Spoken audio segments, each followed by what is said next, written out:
असीं मौजूद आहियूं नापरकोट थाणे जी हद ॻोठ अलीबख्श जाफ़री में जेको ॻोठ अलीबख्श जाफ़री रहवासी 18 साल नौजवान इकबाल पुट इमामुद्दीन जाफ़री गुज़िरियल 2 ॾींहंनि खां पुरअसरार नमूने लापता आहे। इन हवाले सां असां जेका नौजवान जे वारसनि खां पुछा कंदासीं त उन्हनि जो इन हवाले सां छा चवण जे हवाले सां। असांजो साईं नौजवान कल्ह गबोलन वियो अन खणी, उतां असां वारिस सभई वियासीं।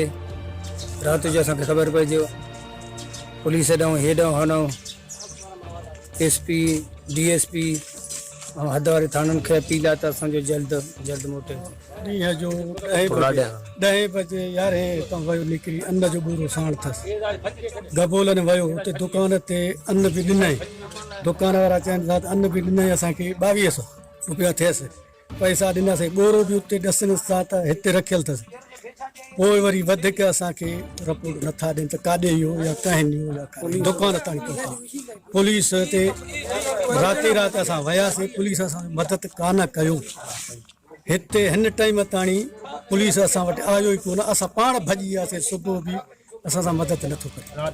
राति बि वियासीं, सुबुह बि वियासीं, वरी बि पुलिस खे हेॾो 2 ॼणा साण आहिनि। गबोलन खां थी वरी हीअं वञे थो अॻियां 3 ॼणा साण पुलिस खे साण थिए, असांखे नथो मञे नथो मञे।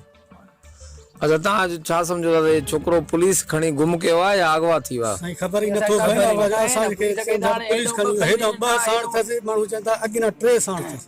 11 बजे हितां छोकिरो निकिरी गबोलन वियो, दुकानदार सूमरो आहे, उतां वञे ॿोरो ॾेई पैसा बि वरितई। 1 बजे वरी पुलिस भाई हेॾो हर को चवे थो त हेॾो 2 ॼणा साण अथसि, हितां हिकिड़ो हितां अॻियां ॾसनि था 3 ॼणा। शाम जो असांखे ख़बर पियोसीं, ॻोल्हा हेॾो जाॾो काॾो कयोसीं, वियासीं उते सुम्हण जो असां ॾिठोसीं ई न। पोइ असां वरी थाणे ते वियासीं, उहो बि कोई मदद कोन नथो करे। न हिते आया न साईं इहो चेयरमैन आहे मोहम्मद ख़ान, उहो बि असां गॾु आहे। महिरबानी करे असांखे छोकिरो मिले। अच्छा, तव्हांजो पुलिस ते शक आहे त छोकिरे खे पुलिस खणी वई आहे या अगवा थियो आहे? न साईं, पुलिस ते शक आहे, बिल्कुलु पुलिस ते शक आहे।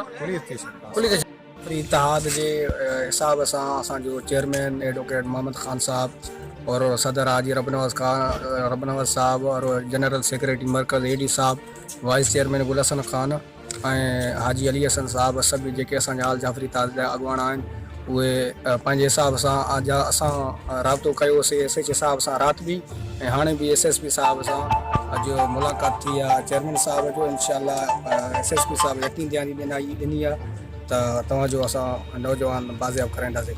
असां मुतालबो कयूं था IG सिंध और DIG लाड़काणे खां और SSP शिकारपुर खां, जो असांजो नौजवान 2 ॾींहंनि में वापसि न थियो, बाज़ियाब न थियो त असां बिल्कुलु सख़्ती सां असांजो क़ौम जाफ़री सॼो आल जाफ़री ताज जा जेके अॻुवान आहिनि, असांजा क़ौम जाफ़री पंहिंजो बीठो आहे, अची असां रोड बेला करे सख़्ती सां, और जेॾी महिल असांखे नौजवान असांजो बाज़ियाब न थींदो तेसीं ताईं असां रोड न खोलींदासीं।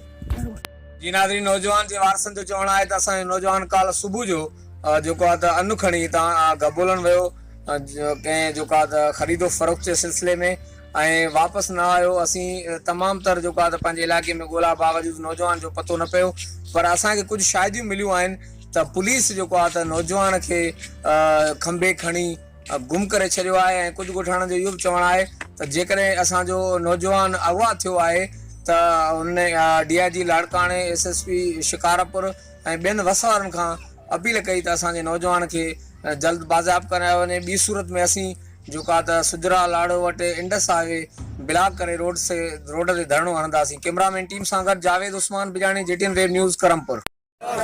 इकबाल जाफरी खे इकबाल जाफरी खे इकबाल जाफरी खे